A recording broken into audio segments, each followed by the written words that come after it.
Hello, everyone. My name is Saahil A Jumkhawala, and I am an internal medicine resident at the Rutgers, New Jersey Medical School and a proud CardioNerds Academy Fellow.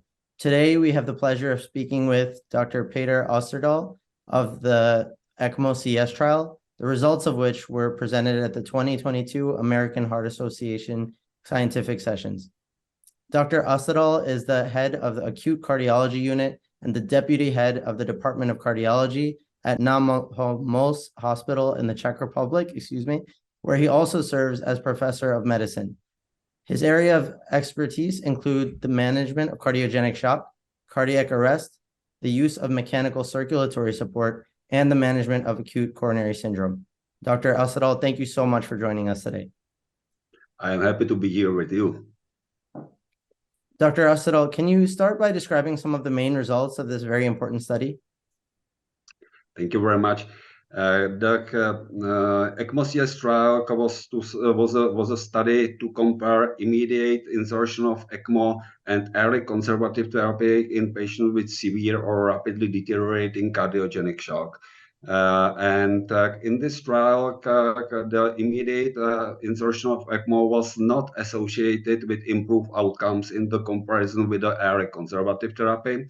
But it needs to be pointed out that in the early conservative therapy, the bailout use of ECMO was allowed in case of the failure of conservative therapy and in case of further deterioration of hemodynamic status. That's wonderful. Thank you so much for sharing that. In the context of the current guidelines for the management of cardiogenic shock, can you discuss the aim of the study and what some of the key questions to be answered were? In the current guidelines of the European Society of Cardiology for heart failure from 2021, in guidelines for the or recommendation for the early hemodynamic stabilization of cardiogenic shock, it is recommended to administer oxygen. It should be recommended to a ventilatory support. Then there may be recommended administration of inotropes and vasopressors. This is the class 2B recommendation. And there should be considered use of short-term mechanical circulatory support. This is the class 2A recommendation. And the aim of the ECMO-CS trial was to compare the early conservative therapy with the inotropes, the use of inotropes and vasopressors for hemodynamic stabilization, and the immediate insertion of ECMO as the early short-term mechanical circulatory support use in the settings of severe or rapidly deteriorating cardiogenic shock. Dr. Ostadal, would you be able to describe the organization of the trial and the rationale for the inclusion and exclusion criteria, please? To the organization, the ECMO-CS trial was a multi-center randomized investigator-initiated academic clinical trial without any industry involvement. It was conducted in 4 centers in the Czech Republic. And the hypothesis of this trial was that the immediate ECMO insertion in case of really severe cardiogenic shock conditions would be associated with improved outcomes with reduced primary composite endpoint, which was set as death from any cause, resuscitated cardiac arrest, and insertion of another mechanical circulatory support. From this reason, to confirm this hypothesis, we try to select really patients with severe cardiogenic shock conditions. And there were 2 categories of patients that were eligible for this trial. The first category were the patients with rapidly deteriorating cardiogenic shock, and this corresponds to current SKY stage D or E. These patients should have an evidence of cardiac pump failure, defined as ejection fraction below 35%, or ejection fraction of left ventricular ejection fraction between 35 and 55, in case of the presence of mitral regurgitation or aortic stenosis.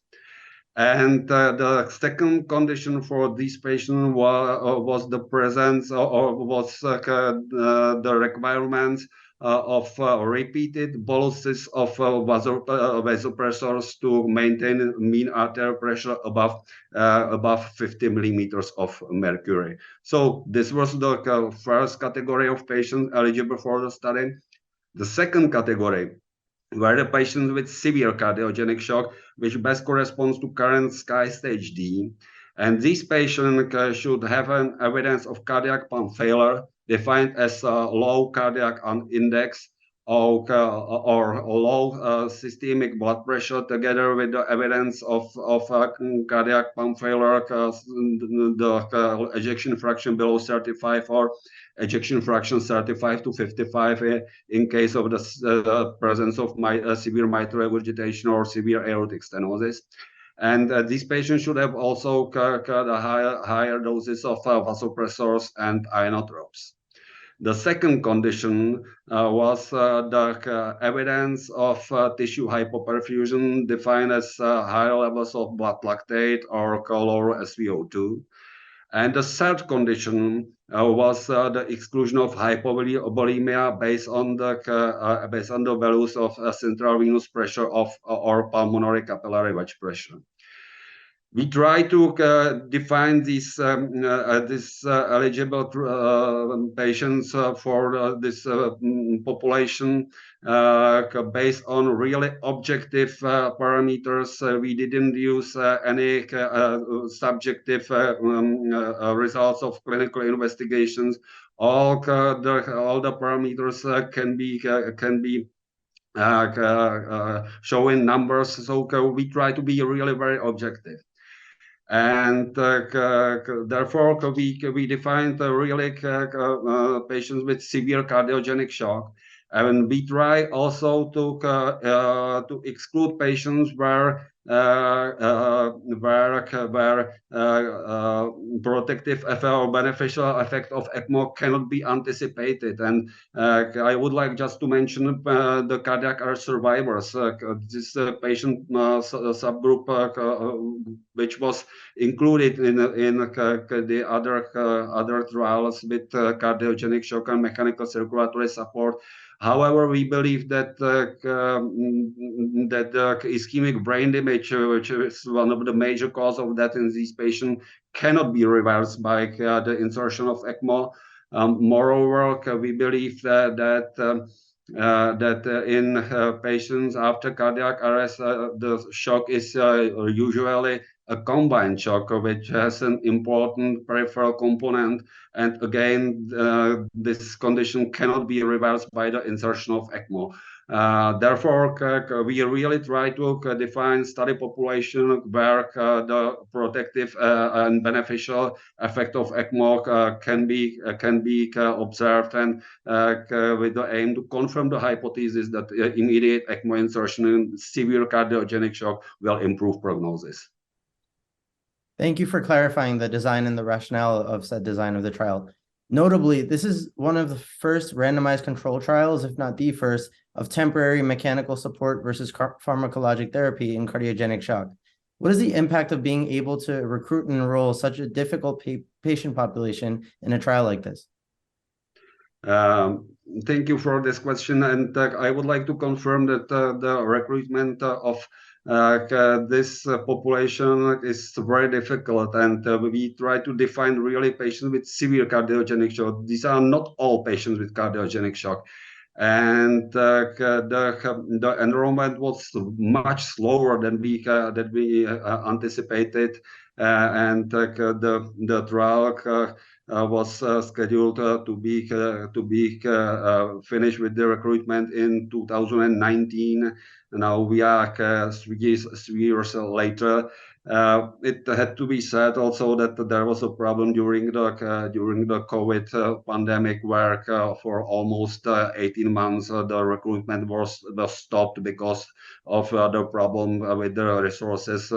Almost all ECMO devices were used just for the COVID patients for a very long period of time. Therefore, it was not possible to randomize patients to ECMO-CS. So the enrollment period was much longer than planned. That context is very, very helpful. In the protocol, there was also an upfront clarification of the subgroups, as you mentioned. So rapidly deteriorating and severe cardiogenic shock. How do you think that we can try to interpret the results for patients in other groups of shock beyond this trial? This is excellent question, and it's hard to speculate. In this really very severe population of patients with cardiogenic shock, the ECMO was not associated with improved outcomes.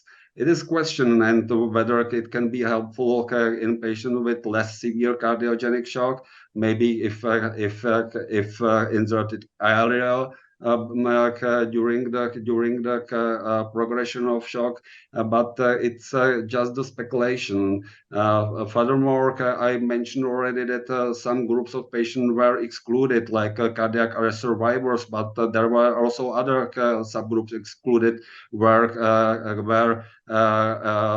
positive effect of ECMO can be anticipated, like patients with pulmonary embolism. Early insertion of ECMO may much improve the hemodynamic status. So, of course, it's just a speculation, but still, we have the results just for the patient with really severe cardiogenic shock. Sure. So moving on to next steps then, with the advent of several other trials such as EuroShock, Anchor, ECLS shock, and Danger, what are some of the questions that remain unanswered for future trials in the realm of cardiogenic shock management? All of these trials which you mentioned are provided in patients with acute myocardial infarction related cardiogenic shock.